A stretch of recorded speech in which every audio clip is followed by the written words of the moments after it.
Satu, dua, tiga. Halo semuanya. Kami dari kelompok 6 akan memaparkan mengenai praktikum larutan asam dan basa. Sebelumnya izin memperkenalkan terlebih dahulu, saya Rezan Muhammad Nayaka dari absen 25. Saya Arifin Ilham dari absen 4. Saya Fadil dari absen 27. Saya Mezani dari absen 20. Saya Jahalani Akbar dari absen 34. Langsung cek ke videonya. Judulnya yaitu Identifikasi Larutan Asam dan Basa. Tujuannya mengidentifikasi larutan asam, basa, dan netral dengan menggunakan indikator alami maupun indikator buatan. Alat dan bahannya yaitu ada alat gelas ukur, tabung reaksi, lumpang dan alu, piala tetes, pipet tetes, kertas lakmus, pH meter, kertas dan pulpen. Di bahannya yaitu ada larutan cuka, asam klorida, asam sulfat, natrium hidroksida, kalium hidroksida, air sabun, sampo, air teh, larutan kopi, air sumur, air jeruk, air garam, air soda, kunyit, bunga kembang sepatu. Petunjuk kerjanya yaitu 1. Identifikasi asam basa dengan indikator kertas lakmus. A. Siapkan alat dan bahan yang akan digunakan dalam praktikum. B. Masukkan larutan yang akan diuji ke dalam plat tetes dengan menggunakan pipet tetes. C. Ambillah kertas lakmus merah dan biru dan ujilah larutan-larutan tersebut. D. Amati dan catat perubahan warna yang terjadi. E. Ukurlah pH yang pada semua larutan dengan menggunakan pH meter. F. Masukkan data yang diperoleh ke dalam tabel dari pengamatan praktikum. Lalu ada tabel hasil pengamatan. Cuka teh bunga kunyit, lakmus merahnya tidak berubah warna atau tetap. Lakmus birunya berubah warna menjadi warna pink atau warna merah. Kalau soda, yaitu lakmus merahnya berubah menjadi pink kemerahan, lakmus birunya sama berubah menjadi warna pink kemerahan. Yang keenam, air jeruk. Air jeruk lakmus merahnya berubah menjadi warna kuning tua, dan lakmus birunya juga berubah menjadi kuning tua. Yang ketujuh ada kopi. Lakmus merahnya tidak berubah warna atau warna pink, lakmus birunya berubah warna menjadi warna pink. Petunjuk kerja 2. Identifikasi asam basa dengan indikator alami. A. Geruslah bunga yang dibawa dari rumah dan kunyit dengan menggunakan lumpang dan alu hingga menghasilkan ekstrak. B. Tuangkan 1 ml ekstrak tersebut ke dalam tabung reaksi. C. Tambahkan larutan cuka pada tabung reaksi dengan menggunakan pipet tetes. D. Goyangkan tabung dan amati perubahan warna yang terjadi. E. Catat hasil pengamatan pada tabel yang disediakan. F. Ulangi langkah kerja 2-5 dengan menggunakan zat yang akan diteliti. Tabel pengamatan 1. Cuka. Ketika diberi ekstrak kunyit, warnanya menjadi kuning, lalu ketika diberi ekstrak bunga, warnanya menjadi merah keorenan. 2. Kopi. Ketika diberi ekstrak kunyit, warnanya menjadi keruh, dan ketika diberi ekstrak bunga, warnanya tetap. Lalu yang ketiga, teh. Ketika diberi ekstrak kunyit, warnanya menjadi coklat, dan ketika diberi ekstrak bunga, warnanya menjadi coklat. Lalu, yang keempat, air jeruk. Ketika diberi ekstrak kunyit, warnanya menjadi kuning, lalu ketika diberi ekstrak bunga, warnanya menjadi oranye. Yang kelima, soda. Ketika diberi kunyit, warnanya tetap, dan ketika diberi bunga, warnanya menjadi merah muda. Yang keenam, air garam. Ketika diberi kunyit, warnanya menjadi kuning muda, dan ketika diberi ekstrak bunga, warnanya tetap. Lalu, yang ketujuh, obat tetes mata. Ketika diberi kunyit, warnanya menjadi hijau, dan ketika diberi ekstrak bunga, warnanya menjadi tetap. Kesimpulannya, lakmus merupakan indikator asam basa yang mudah digunakan. Lakmus berubah merah pada lingkungan asam dan akan berubah biru pada lingkungan basa. Indikator alami seperti kunyit dan bunga sepatu juga bila digunakan, kunyit akan berubah merah di lingkungan basa dan menjadi kuning di lingkungan asam. Bunga sepatu akan menjadi merah di lingkungan asam dan bisa di lingkungan basa. Indikator asam basa tujuannya memperkirakan pH berbagai larutan elektrolit dengan menggunakan trayek perubahan warna beberapa indikator. Untuk alat, yang pertama ada tabung reaksi 4 buah, yang kedua ada tabung reaksi 1 buah, dan yang terakhir pipet tetes. Untuk bahan yang pertama ada zat A, zat B, zat C, zat D, dan zat E. Yang kedua, indikator fenolftalein. Yang ketiga, indikator metil merah. Yang keempat, indikator metil jingga. Yang kelima, indikator lakmus merah dan biru. Dan yang terakhir, indikator universal. Langkah kerja yang pertama, masukkan larutan ke dalam tabung reaksi kira-kira setinggi 2 cm. Yang kedua, celupkan kertas indikator lakmus merah dan biru ke dalam larutan. Amati perubahan warnanya, catat pada tabel 1, periksa dan catat pH larutan sesuai trayek perubahan warna indikator pada tabel 2. Yang ketiga, tambahkan 1 tetes indikator metil jingga, amati perubahan warnanya, periksa dan catat pH larutan sesuai trayek perubahan warna indikator. 4. Ganti larutan dalam tabung reaksi dengan yang baru. Lakukan langkah 3 dengan indikator cair lainnya, metil merah dan fenolftalein. 5. Dengan menggabungkan hasil pencatatan pH tiap indikator, perkirakan harga pH masing-masing larutan tersebut. Catat pada tabel 3. 6. Untuk menentukan nilai pH yang tepat, lakukan uji pH larutan dengan indikator universal. Catat pada tabel 3. Di sini terdapat tabel pengamatan, yaitu tabel 1 yaitu perubahan warna, larutan atau zat uji dari tiap indikator. Untuk yang pertama ada zat A, yaitu zat uji dari tiap indikatornya yang pertama menggunakan lakmus merah. Yang terjadi yaitu menimbulkan warna biru. Lalu menggunakan lakmus biru, warna tetap menjadi warna biru.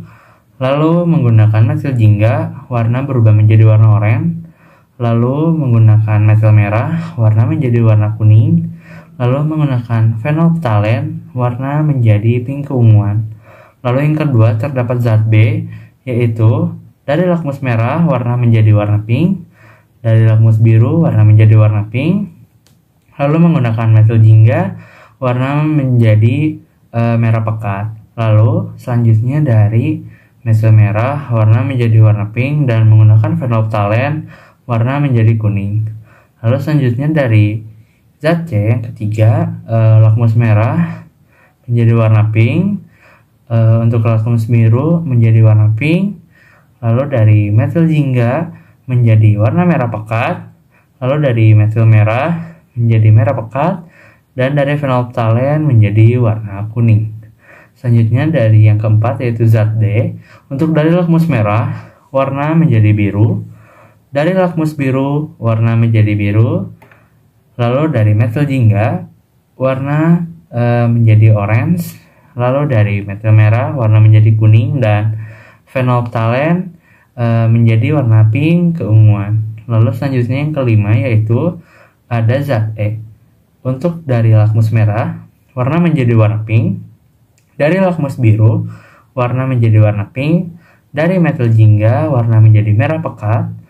Lalu dari metil merah, warna menjadi pink pekat keunguan. Lalu dari fenolftalein, warna menjadi bening. Selanjutnya, terdapat tabel pengamatan yang kedua, yaitu perkiraan pH larutan atau zat uji dari tiap indikator.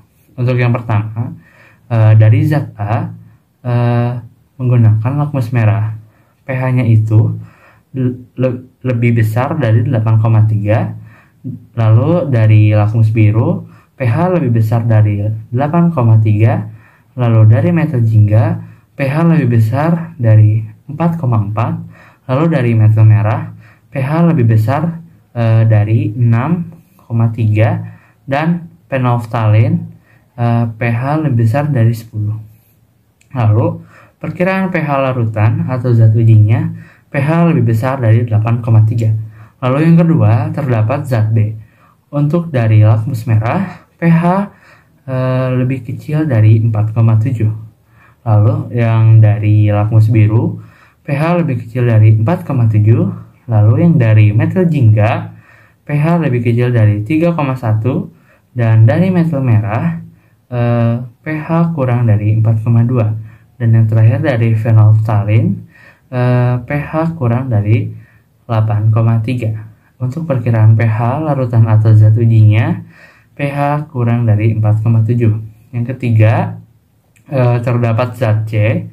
Untuk lakmus merah, pH kurang dari 4,7, dan lakmus biru pH kurang dari 4,7, metil jingga pH kurang dari 3,1, metil merah pH lebih besar 6,3, fenolftalin pH lebih kecil dari 8,3, dan untuk perkiraan pH larutan atau zat ujinya pH kurang dari 4,7. Lalu yang keempat terdapat zat D. Untuk zat D ini lakmus merah pH-nya 8,3, lalu dari lakmus biru pH lebih besar dari 8,3, lalu dari metil jingga pH lebih besar dari 4,4, lalu dari metil merah pH lebih besar dari 6,3, dan menggunakan fenolftalin pH lebih besar dari 10. Untuk perkiraan pH larutan atau zat ujinya, pH lebih besar dari 8,3. Lalu yang terakhir ada yang kelima, yaitu zat E. Menggunakan lakmus merah, pH lebih kecil dari 4,7. Menggunakan lakmus biru, pH lebih kecil dari 4,7. Menggunakan metil jingga, pH lebih kurang dari 3,1. Menggunakan metil merah, pH kurang dari 4,2. Menggunakan fenolftalin, pH kurang dari 8,3, dan untuk perkiraan pH larutan atau zat ujinya pH kurang dari 4,7.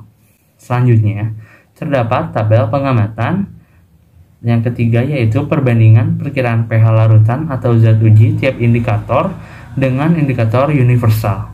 Untuk yang pertama, terdapat larutan atau zat uji dengan nama zat A. Untuk nama larutan atau zat ujinya namanya Na2CO3, dan perkiraan pH larutan atau zat uji beberapa indikator pH lebih dari 10, dan pH indikator universalnya yaitu 10. Untuk yang kedua, larutan atau zat ujinya bernama zat B. Nama larutan atau zat ujinya CH3COOH. Untuk perkiraan pH larutan atau zat uji beberapa indikatornya pH kurang dari 4,2, dan pH indikator universalnya yaitu 3. Dan yang ketiga ada larutan atau zat ujinya bernama zat C. Untuk nama larutan atau zat ujinya HCl. Perkiraan pH larutan atau zat uji beberapa indikatornya pH kurang dari 3,1, dan pH indikator universalnya adalah 3. Untuk yang keempat ada larutan atau zat uji zat D. Untuk nama larutan atau zat ujinya NaO4. Untuk perkiraan pH larutan atau zat uji beberapa indikator pH lebih besar dari 10, dan pH indikator universalnya adalah 14. Untuk yang kelima, larutan atau zat ujinya zat E. Untuk nama larutan atau zat ujinya H2SO4. Dan perkiraan pH larutan atau zat uji beberapa indikator pH kurang dari 3,1, dan pH indikator universalnya adalah 0. Analisis data. 1. Apakah pH larutan atau zat uji yang kamu peroleh berdasarkan indikator universal berada pada kisaran pH trayek perubahan warna beberapa indikator? Ya, namun ada beberapa zat yang tidak tepat atau tidak sesuai indikator universal. 2. Kelompokkanlah larutan atau zat yang diuji tersebut ke dalam asam, netral, basa. Asam CH3, COOH, HCl, H2SO4. Netral tidak ada. Basa Na2CO3, NOOH. 3. Berdasarkan pH hasil percobaan, A. Urutkanlah larutan zat uji tersebut dari pH yang paling kecil ke pH yang paling besar. H2SO4, HCl, CH3, COOH, NaOH, NaCO3. B. Larutan zat uji manakah yang memiliki sifat asam yang paling kuat, HCl dan H3CO4. Kelompokkanlah zat yang kamu uji tersebut berdasarkan ketetapan pemakaian indikator dalam kurung untuk satu zat boleh memakai satu indikator atau lebih. HCl, NaOH, H2SO4 tepat, Na2CO3, CH3COOH kurang 5. Jadi bagaimanakah memilih indikator yang tepat untuk menentukan pH suatu larutan? Kamu tinggal mencobokkan sehelai kertas indikator ke dalam larutan yang akan kamu ukur. Dari praktikum ini dapat disimpulkan dalam menentukan pH digunakan beberapa indikator karena setiap indikator mempunyai trayek perubahan warna yang berbeda-beda. Indikator yang digunakan dalam menentukan pH lakmus merah, biru, phenolphthalein, metil merah, bromtimol biru. Sifat larutan yang diuji berbeda-beda, yaitu sifat asam, basa, dan netral.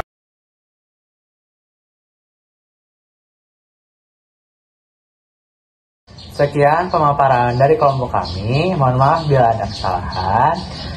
Terima kasih. Bye-bye.